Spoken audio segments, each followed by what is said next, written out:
Hey everyone, Walter Crosby with Helix Sales Development, your host of Sales and Cigars. Today's episode, my guest is Neil Rogers. He's like old school sales guy, great stories. His whole premise, he's wrote a book, but the whole premise is from the hospitality. That's his foundation. And being able to relate to people and have conversations and tell stories. So his book is called Bar Tips. It's in the show notes. It talks about the arc of his life, his failures, it's his fun stories. But he's based his whole business in the promotional marketing business, Rogers Marketing. He's got that all based on how the hospitality industry works. He's got some great stories. So go grab a cocktail, grab a cigar, strap in for this impactful episode of Sales and Cigars.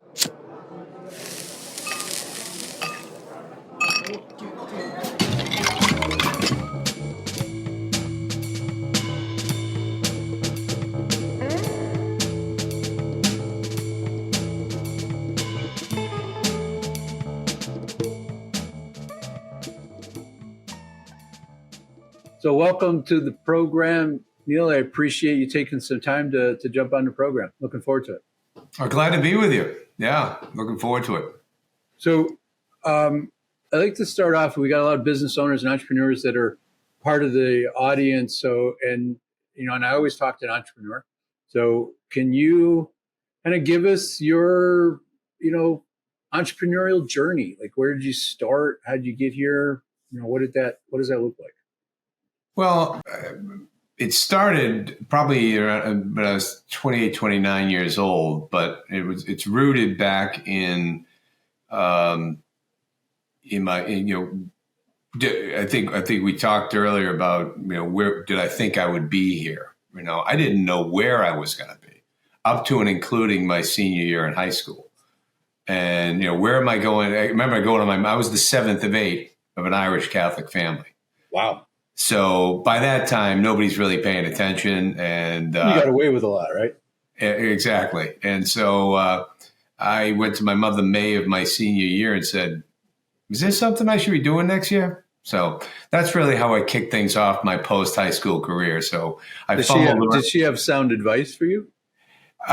She says you should probably go to school, but that's the extent of it. It wasn't. There was no let's go travel to here, let's go visit there, or anything like that. And no Instagram with my mom. She was lovely, and but by that time, it was what it was. Yeah. But I did go to school. I failed.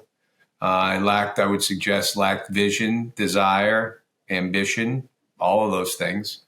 And really was floundering a little bit. And then I discovered that I had been working in the hospitality business and discovered that I'd like to be a bartender and see, because that looked cool.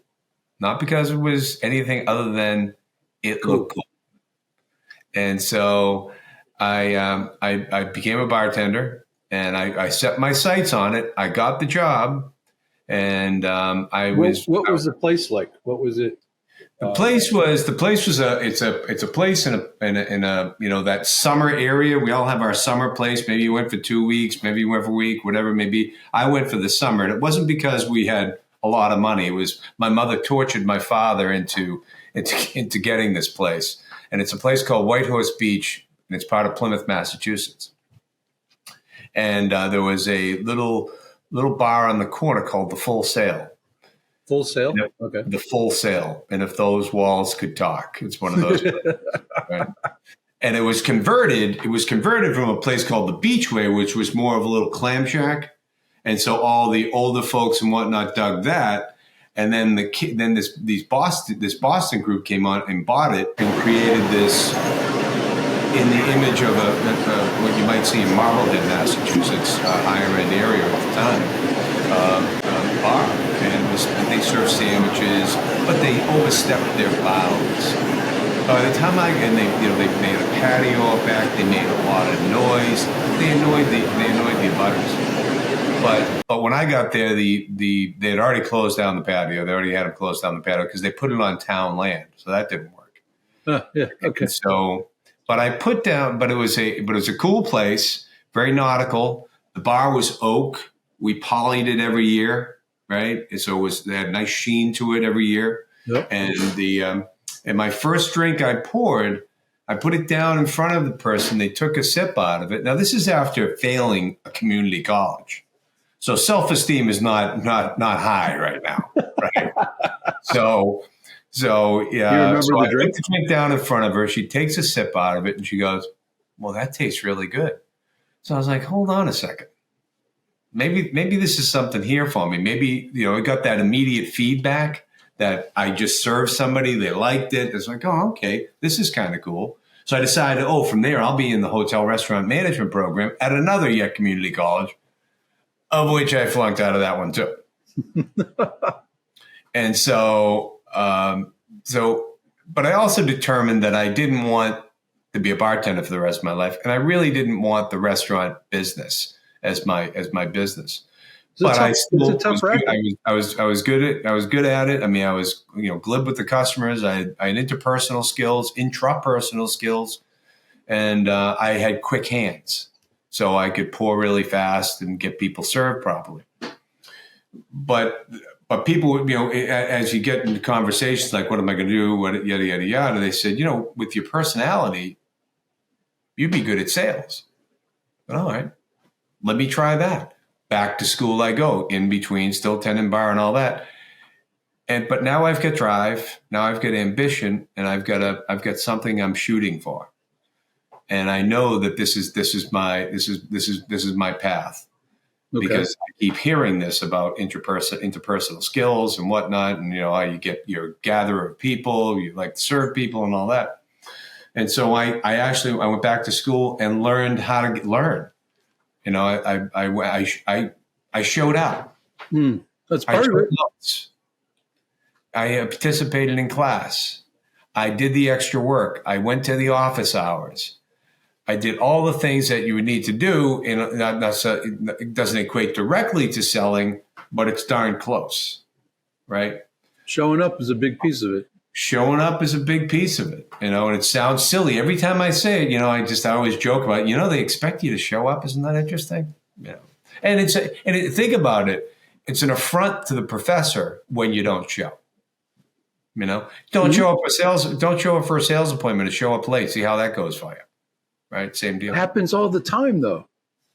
It's amazing. Really, well, that's why you have winners and you have losers. You have people that are at the top of the stack rankings, and those that whine about this stuff on the bottom, and we should be doing this and we should be doing that, and coming up with every excuse on the planet that why they're not successful, other than the fact that they don't look internally and say, what could I do better? They don't have the commitment and the desire to do the job. So right. They should be doing something else because they're giving us a bad name. Exactly. And that whole, I've never fallen prey to that he could sell ice to the Eskimos comment. I just don't like it. I don't think that's true. I think that you have to be a developer of relationships. And we all know this as salespeople, but, he can talk the dog off a meat wag and all that. That's never been my gig. Yes, I can converse with people. I like to talk to people. But it's my professionalism, my respect for their time, my organization, those types of things. Adding value to a prospect's needs and customers, giving them value for the time that they share with you. Yeah, that's exactly. You touch on one of the things that we talk a lot about is that mindset that we're bringing. You had, you needed some kind of purpose, you needed some direction to get to where you wanted to go. Otherwise, you just kind of meander around and it's hard to. So, when we look at salespeople, we're looking at commitment being the most important thing. Are they committed to the role? Do they have a desire to be successful? Commitment really means doing whatever is necessary within the bounds of ethics to be successful, to win an opportunity. And I can tell you, I sold a lot of different things over my 30 plus years. And I remember a particular call I made. Guy had called from the yellow pages and said, "Hey, I need a sign for my building. Can you come by?" And I'm like, "Sure." So I made a 2:00 appointment. I show up at 10 minutes to 2. On time. the guy was like, what are you doing here? Like, I know we had 2:00, but I'm a little early. I'll go look outside and survey. And he's like, no. I've called 5 people and you're the first one to show up. I'm like, oh, yeah, that's a thing. So like, I would win business just because, as you said, you show up. Right. You still got to be competent. You still got to, build the rapport. I don't need to take long walks on the beach with the prospect. Right. Yeah. But, Exactly. and that's a piece of it. Having some, you call them interpersonal skills. It's the ability to relate to people, to be likable, is how I position it. I don't need, and it's actually something that we measure, is our need to be liked as a human is a real thing, right? We want to be part of a family. We want friends. We need to, hundreds of thousands of years ago, we needed to be part of a tribe. Otherwise we, get eaten by, animals. So we needed that protection. But in this role as a salesperson, we need to focus on the things that you were focusing on, right? That ability to relate to people, to connect, right? Get that rapport going. And that if you do what you say you're going to do, that leads to trust. And if you keep doing that, that leads to stronger trust and relationship that's built. And, it's not rocket science, but it seems for a lot of folks, they just want to go out and pitch a product. And you seem to have that understanding prior to, and some of that is working behind a bar, right? That's a tough gig, right? You got to deal with all kinds of people, and you got to deal with their mood, and you got to be pleasant, and that's part of what we got to do as salespeople.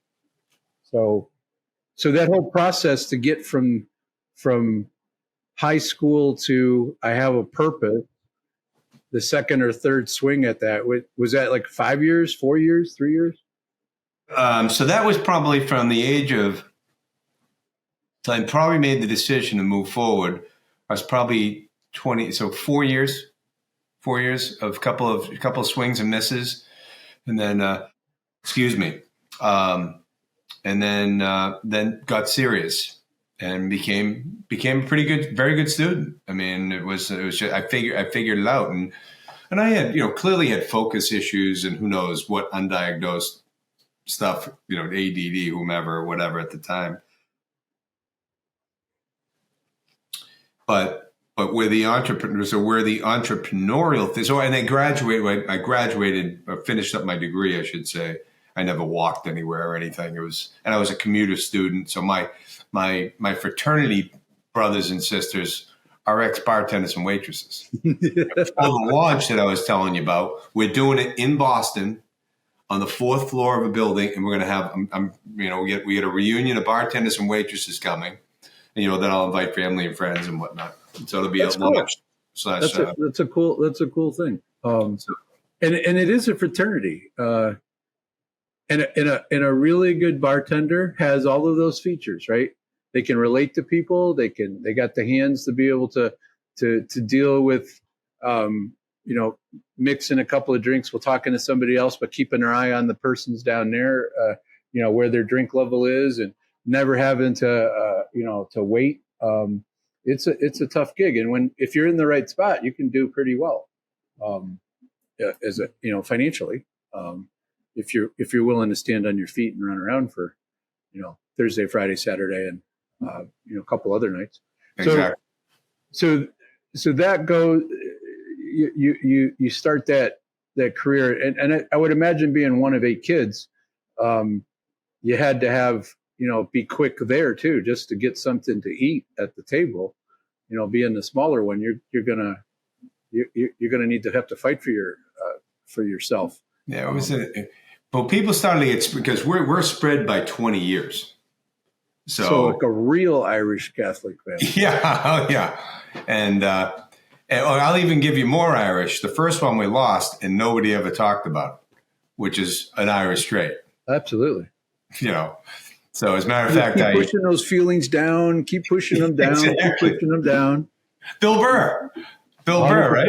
100%. So one day you explode. So He does the same thing. So my father, so is one of the. I will circle back to finish up the answer to the question in a second.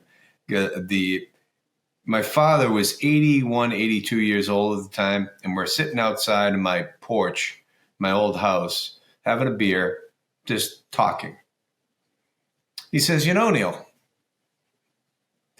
my mother, Anna Maud Donnelly, who I never met, she died when he was 17. And Arthur Donnelly, Mark Wahlberg's grandfather, a first cousin. Got it. I looked at him. Really, Dad? You telling me this now? So I said to my oldest brother, who's who's an interesting character, let's put it. I said, so Leo, what's the deal with that? Because he was kind of the family historian. He goes, well, Neil, back then the Irish didn't say much. And when they did, nobody was listening. It's a real. I mean, some of the stereotypes are a little much, but they're all based in some reality, and we have them in just about every demographic. But that kind of family dynamic where it's different than like an Italian family or a Jewish family, right? Where there's a lot of yelling. It's loud, right? Everybody protects each other. That's commonality, right? You guys would protect each other from other folks, I would imagine. Oh, we can talk to each other that way, but nobody outside can. Yeah. Right. If you're at the table, you can. It means that you're one of them, and you can be there.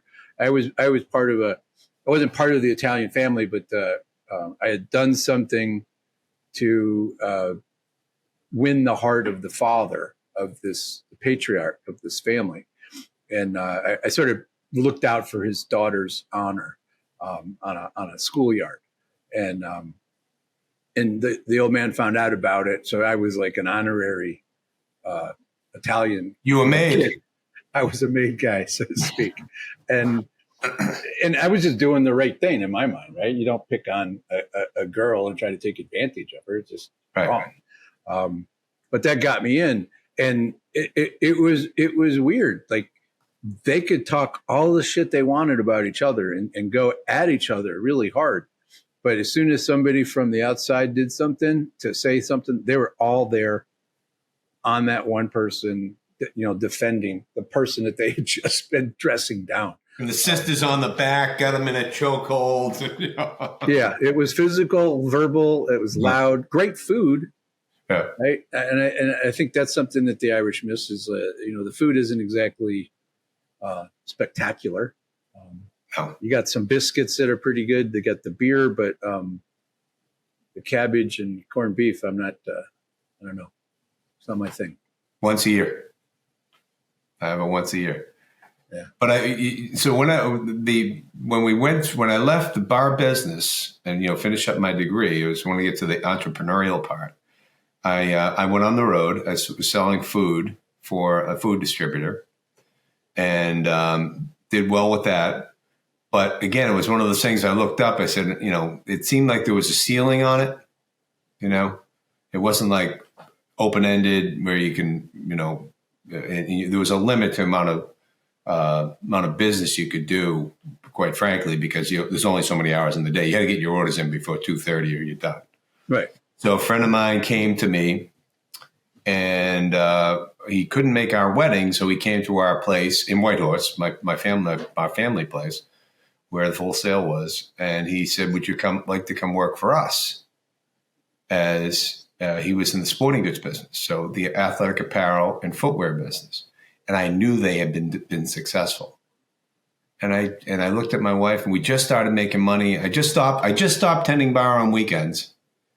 To subsidize my weekly commissions that I was making in the food business, which I took that from a $30,000 a week territory to wound up being a $1.5 million. Well, no, $3,000 to $30,000 in Nice. 18 months, Nice. and that's pretty good growth in that business.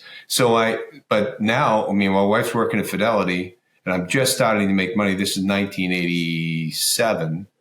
and, maybe 50 grand or so with a car and all that, to go make zero commission only.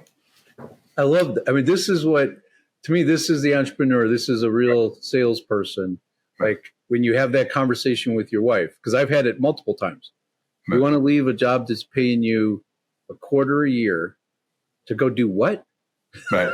Right. And that's a similar conversation to what you're having. Yeah. I love it.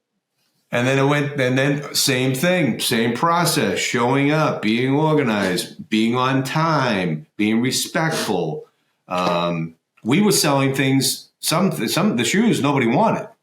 I mean, this is Nike. This is Nike time, LA Gear, Reebok, and we're selling running shoes nobody wanted. But we positioned them properly. We got to know the customers. You try these 4 shoes, and I will guarantee your success. And then I came in, and I'd service them. I clinic the stores. I got to know the people on the floor. So they started rooting for me too. And then we do little spit programs, bucket pair, whatever that may be, or, sell X number and get your own. And that business went from 250,000 in 4 years. I brought it to 10 million. So it's a great entrepreneurial story because it's doing the work. Right. And that's the thing that a lot of folks, and I'm not going to make the, generational thing, because it happens across all generations. I think it's easier today to go be successful if you have a work ethic and a desire to learn and have some humbleness about you. The sky's the limit, especially in sales. To me, it's the greatest job in the world because there is no cap. And if you're doing it from an entrepreneurial perspective, you're running your own little business within the business. Typically, like you weren't making shoes, no. You went out and knew how to get a relationship with the people selling the shoes there. You told them how to sell the shoes, how to position it. When the family comes in that's got 3 kids and they're trying to get, them all fitted, this is the shoe because they're not going to spend $125 for 3 kids, right? Each. Right. It's knowing your market, how to position it, and how to position your products. So, sorry, I didn't interrupt. So I want to kind of pivot to the what you're doing now with Rogers Marketing. I think you had the bug and you're out there now. I'd love you just kind of explain what you do, and then I want to talk about your competition and how you fight through that and how you take that idea of positioning with your customers. Like, talk to me a little bit about that, because I think that's an interesting story. So specifically which way we're going, because you had a couple of topics. Your business, like, let's explain what it is today, like why, okay. Who your customer is, why they hire you. And then, because we know you're the entrepreneur, you understand that backstory was awesome. And I kind of want to, get some, get a little plug in for the business. So, hey, thanks for being part of the Sales and Cigar community. I wanted to share that I wrote a book, The 7 Critical Mistakes CEOs Make with Their Sales Organization. The CEOs who've read it tell me I cut to the chase quickly, get to the point, explain exactly what they're experiencing, why they're experiencing it, and how to fix it. So if you want a free copy, go check out the link in the show notes. Now let's get back to the interview. What does a golfer want, right? He wants a golfer. He wants the repeatable swing. The one that you take each time and you know what the result is going to be, right? Sure. And what we have is a repeatable swing. And what we've developed over the years. Again, my wife, by the way, we met when I was a bartender at a place called Tia's in Boston, and she was a food waitress. And I will tell you, it was an unlikely pair. You got the self-absorbed, obnoxious, going nowhere bartender hooking up with the I've got all my acting gear, getting my master's in math at Boston University. I got my life mapped out, girl. She's going to fix you, man. She's going to get you fixed all up. Oh, man. So, and I mean, there was one time we were driving down to a concert in Rhode Island, and I literally just went just like this to her. How did this happen again? But anyways, but both of our roots are in business, because we're partners in the promotional business. So Lori started working again after Cam, 27 years ago, right? And when my son was a couple of years old. And both of our roots are in the hospitality business. Lori worked multiple jobs in hospitality. She's an incredible hostess around the house. We throw great parties. We always have live music. We don't anymore because we're in townhome living in both places now. It's all the kids are gone and all that stuff. So we gave up the pool, the great backyard and all that for the simpler life. Yeah. But the repeatable process is no different than what I've talked about before. And I don't mean to keep repeating myself, but that's what it is. We just do it in a different fashion. Right. The way that we get to show up now is we use our tools that we promote to other people to use to get our business. So as an example, recently in the last year, it started around 18 months ago, we had a major client that imploded. They went public in July at $17. They were trading less than $1 in January. So we were doing over $1 million with them in sales. And you don't pick up $1 million clients every day in this business. The average client might be $25,000 or $50,000. And that's, you hope to string together a number of them and then have a big one, two or three, and you get yourself a nice life. Sure. So what we did was we didn't panic. Well, we don't have to panic anymore. I mean, we don't have to put any kids through school. We don't owe anybody anything. It's like, but we still like the hunt. We like the income, and we like to win. And essentially what we do is we do the same thing as I used to do in the food business or in the athletic business, is just show up. We just show up differently. You got to show up in the mail. You got to show up via email. You got to show up via social media. You got to show up even with, oh my God, the phone. And that's a scary little device that actually still works. It works. What we'll go through, because a lot of what we do is back and forth with clients and what they're looking for and this, that, and the other thing. And you're ferreting out the information all the time because they never really know what they want unless some people really come up and say, this is what I want. Cool. Boom. Done. All done. So, but we systematically stay with them. We don't spam them. We do it professionally. We do it creatively. We think about things that they may want to see.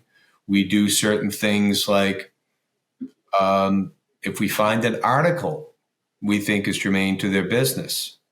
Isn't that so, like, you're just adding value and demonstrating your thinking about them without your hand out?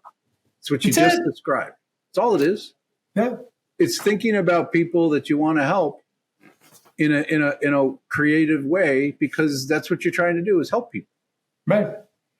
It's pouring the drink. It's introducing him to a person down the bar I think they might like. Hey, have you ever played darts before? Let's play a game. Do you like pool? By the way, what are you doing in town today? Oh, really? Have you thought about going over to going down to the aquarium, which is right around the corner? It's a great thing. Do you have kids with you? Oh, great. What about shows? Do you like shows? Oh, well, this place, so you have peripheral knowledge, and you're giving them information that might be of benefit to them. So it's the same thing. You become a resource for your customers. And what I mean by that is, I used to go to electrical engineering firm, like a huge firm, were in my market. And I would walk in the door and I would have an appointment to see one of the engineers. And I would block off 3 hours for one 30-minute appointment. Because as soon as I walked in, these guys would pop up out of their little cubicle. Crosby, I want to see you before you go. Don't leave the building without coming over here. Right. And as he's get over here too. I need to see you. Right. So I'd have 3 or 4 or 5 people that I needed to, and all they had was a question that had been bugging them. Right. Not different than the guy at the bar that, it's like, I got to go do something with my kids. I don't know what to do. Right. And you give them 2 or 3 ideas. Yeah. Right. It's being a resource that gives them, like, you're helping them, and they think of you first when they're stuck. And if you can do that, then you get their business. And then even when there's a competitive situation, it's like, hey, Neil, I got this, but I need a little help here. Right? What can you do? Like, this is my situation. They're going to give you the inside baseball, right. To try to help you. And what you're talking about here is it for us. It just seems common sense because you came from the environment where you just did this, and it translates to what we're doing today of being helpful, having some empathy for people, being curious about people, having like, what the hell? Why would you do it that way? Like, why do you want that? Like, what about this? I never thought of that. Okay. Right. Those are the conversations that you have with your customers. Correct. It's so simple, but so many people struggle because they're trying to sell something. Well, also there's just different approaches. I'm not going to overwhelm them with useless knowledge. I'm just not gonna. It's not my way to like just dump everything I know about what we're doing. My way is to, as an example, Lord knows, thank the Lord, we got last Wednesday. We actually drove to Princeton, New Jersey for an in-person appointment. That wasn't casual. It was 13 hours in the car. But he said, "You want to see me? I'm coming." And so, and Lori and I were talking about it on the way down. What do we tell them about us? What do we do this? I said, no. Let them tell us all about them. That's what they want to do. That's all we want to know. I want to hear about what their needs are, what their pain points are. I don't really care for that term pain point, but or just what their needs are. And we pulled out all sorts of stuff. I walked out of there going, this may be half of of the company that imploded on us. And when it's all said and done, because we can help them. That's the joy of it too. If you want to talk about the joy, yeah, to win, to make the money, to do that, that's great. But when you can actually help them on top, cherry on top, right? You get them a better outcome. Yeah, because you listen, and you know your business, right? We should know our business. We should be an expert, but they don't care. They care about what they need, and if you can help them figure out a better way to do that, and if you can provide value, and value isn't always a cheaper price. Value is like, this is the right thing because it will be a success at your trade show, at your event, at your team will look better than your competitors because they all show up, wearing a clean shirt or the same hat or whatever. So I think all of that common sense, blue collar mentality, right? Because that's really what it is. I mean, bartending is a blue collar gig. It's just a work ethic with some common sense attached to it, and trying to be helpful rather than a pitch hound. So, exactly. What I kind of want to go to is, you wrote a book. You're going to be doing a launch. So let's talk a little bit about, by the time this airs, you will have launched. So let's keep that in mind. But let's talk about the book, why, what it is, how people get it, because I think that'll be interesting to folks. That'd be great. Yeah. So it was a COVID project. One of those things I did to keep myself from losing my mind. Right. And, I had one of the things I had done, because given that we are salespeople, we're social by nature. We're missing our people. We're missing having conversations. Matter of fact, I think one of the greatest, really great old friend of mine, actually from she was one of our customers at the first bar I worked at. I was walking down the street one day, And I got a text from her. She said, Neil, this is hard on all of us, but I bet you it's especially hard on you. And the inability to actually be with people, and because I get so much energy from being with people. I'm out all the time. I'll sell a book every time and I don't sell it. I tell the story about the book, and invariably the phone comes up. I'm going to get it right now, and then I actually got a text back from a guy. So they bought it at a counter at my favorite breakfast place in Plymouth, Mass, America's hometown. And him and his wife was a teacher, a business teacher. He goes, Neil, I don't read much. And we exchanged numbers and texts and, whatever, just to, because my thing is, if you're ever down, because I live downtown down there now. And so whenever you're downtown, just text me. I'll meet you for a beer or coffee or whatever. He texted me that next Friday. He said, Neil, I don't read. I have finished your book and it's amazing. And I've told, so I was just like, great. So, but anyways, so what I would do during COVID would be to text people and say, how you doing? Didn't want to intrude on their day, but just a quick little text. Invariably, I get a call back. What's going on with you? Everything okay with you? Everything's fine. Just want to see how you're doing. Actually, you get a conversation going. So this one guy calls me back, and he was 18 months away from a life-saving liver transplant. And he told me his story, and I knew him before, and I knew there was stuff. I knew he was solid, but he had problems. And now he's real solid. He's cleaned his act up completely. And I said to him, he told me about all the stuff he had done in 18 months. Now, do you know the movie Groundhog Day? Yeah.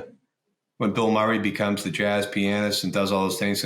I said, Terry, you're like Bill Murray in Groundhog Day. How did you do all this stuff in 18 months? And one of the things he did is he wrote a book. So you should write a book. I said, what the hell am I going to write on? And then I started thinking about things. I had always written little ditties about, little memory, journaling or, something emotional that happened. But it typically was always around White Horse Beach, where that first bar was. And because it was, where I kind of grew up, where still a lot of my old friends are and whatnot. And so I had a piece from that. I had two pieces from that. I had written a thing on hospitality. All business is hospitality. So I got that piece. And then my daughter had been honored as, the chamber honor right here on campus. I live in a golf community in New Hampshire now. And she was honored at the clubhouse up here, people to watch under 30. She's nice. 34 now and retired. So I guess they were right. Yeah, and so, did okay. But Miss Summer retired. She's going back to work, but it's taking a little time. But the guy who brought Five Guys Burgers was the keynote speaker. And he was a nuts and bolts speaker, straight talk. And if you ever worked in hospitality before, you had things like they would have a pre-meal where you understand what's the specials are, what's 86th or not in stock. And then a little bit of a rah-rah speech. Let's have a good night. His speech was to his team. We are not in the burger business. We're not in the fry business. We're not in the soda business. We're not in the shake business. We're in the hospitality business. I looked at Lori and went just like this. I said, I have never left the hospitality business. I've been bartending on the road for 30 plus years at that time. I can't remember exactly. It was a few years ago. But I thought back on that in retrospect, and I said, oh, there's the premise of the book, the balance of the book. First couple of chapters are memoirish, like I talked about struggles getting started and this, that, and the other thing, which is kind of I've done some mentoring of young men on that similar, middle of the pack academically, don't know what they're going to do and this, that, and the other thing. And I teach them some things that my process, positive activity is what it's called, on how we structure a day and things that we should do. And so what was joyful was that I got to interview all my old friends, people that own bars I worked at or restaurants. And we just talk about it. just like we're talking today, just, came up with these common threads, common themes, and I put it together. So it's been, what's it called? What's it's the called book called? Bar Tips. Bar Tips. Everything I needed to know in sales, I learned behind the bar. Oh, that's awesome. Yeah. I love it. It's available. And people can find it. Where can people find it? On Amazon and Barnes and Noble.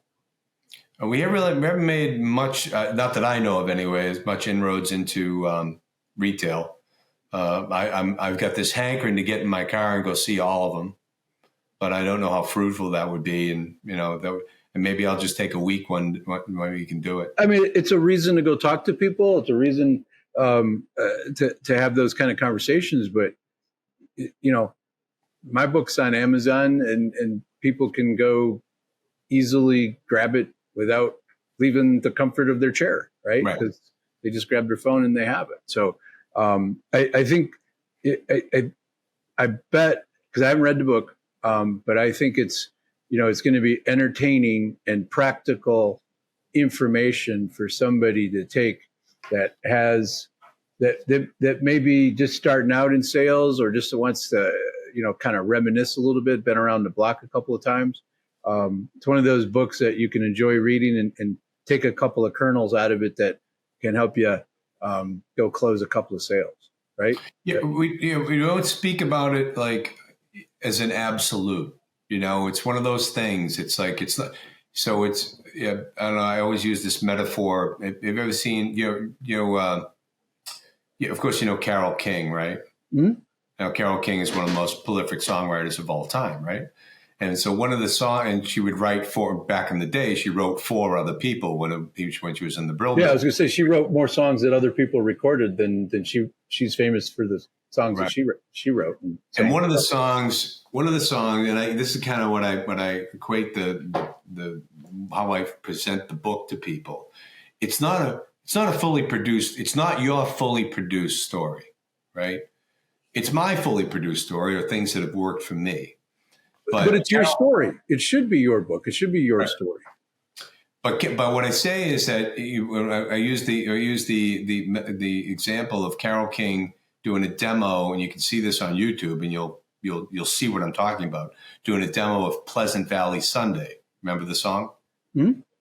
All right. So it came in. It's Carol, melody line, an accord chart, and a piano. Right. Really. Yeah. And all of a sudden, so you listen to that, and the local rock group down the street is trying hard to learn the song and all that, right? And then what happened when they accept it. It goes into the studio, and the engineers get a hold of it, and the studio musicians, and then there's background singers and all that, and you have producers. Now all of a sudden at the end, some guitarist goes, I got a great opening lick for that. And that's the opening lick of the guitar. And then somebody says, here's a good harmony part right here. These are where we should be here. And so you walk out, you get this fully produced thing. So my invitation to everybody is make this a demo and make it your own and take what you like and add to it. Because I could have interviewed 50 more restaurant people. We could have been going on forever with this. Sure. Scenarios. I love the metaphor of look at it as a demo and put your layer on top of it and go produce it. I love it. So I always like to ask this question of guests. Past or present, do you have cigars in your hospitality career? My dad smoked cigars back in the day. And what was really impressive about him, because, it's one of those things you could always get him a new ashtray or a new, he smoked, you're gonna die at this, but because if you're into cigars, I'm sure you're not smoking Phillies blunts. Okay. No. But when somebody goes in the Wayback Machine, right, to somebody that was an everyday smoker, that is one of the cigars that I've heard. Is it really? Yeah. Yeah. Their father, their grandfather, that's what they smoked because they were reasonably priced and, they had flavor. Right? It was, shortcut tobacco, but, it got the job done. But yeah, that was his big pick up the habit. And he all of a sudden just stopped accepting gifts. He didn't want to smoke them anymore. And my experience with him is that if I taste one, I think it's fun. I enjoy it. It's kind of a camaraderie type thing with the guys. I taste them for 4 days after. I got my wife. It was my brother and me and my wife and the family had taken our daughter and they were at Disney, right? So we went to this little cigar bar and had a couple of cocktails, and then I got her a flavored cigar. And to this day, she still claims that she can taste that cigar. So I can relate to your position. So we're going to have in the show notes, we'll have a reference to the Amazon to go find the book, your website in there, your LinkedIn, best way to reach you because somebody wants to, to learn a little bit more about the business is your website. What's the email? Website has got our email on it. Yep. Okay. All right, cool. Neil, it was a great conversation. I loved all the hospitality stories. I bet you we could go have a cigar and a cocktail and you would entertain for hours of hospitality stories like any bartender I know. It was awesome. Fun stuff. All right, we had a lot of fun doing it. Thank you. Thanks for the time. Thanks, Walter. I appreciate you. I love sharing secrets when I figure them out. That's why I created this program called Sales Hiring Secrets. Early in my sales management career, I was terrible at hiring salespeople. They failed more often than not. Then I discovered the secret that you can't hire salespeople the same way you hire everyone else. That's why everyone fails. In Sales Hiring Secrets, I'm going to teach you all of the secrets to understanding what you really need your salesperson to do, how to attract an ideal candidate with a unique job posting. I'll teach you how to save time and money by only interviewing candidates that are a good fit. I'll share the secrets to an interviewing process that ensures success. And the one big secret that everybody gets wrong is how to onboard a good salesperson so they ramp up quickly and stick around. I'm doing the Sales Hiring Secrets program on a monthly basis. You can click the link below to figure out when the next Sales Hiring Secrets program is scheduled, and you can sign up. Click the link below, and you get all the details. And it's designed for you to bring your entire team so you can get everybody up to speed quickly. Thanks. Look forward to seeing you on the other side.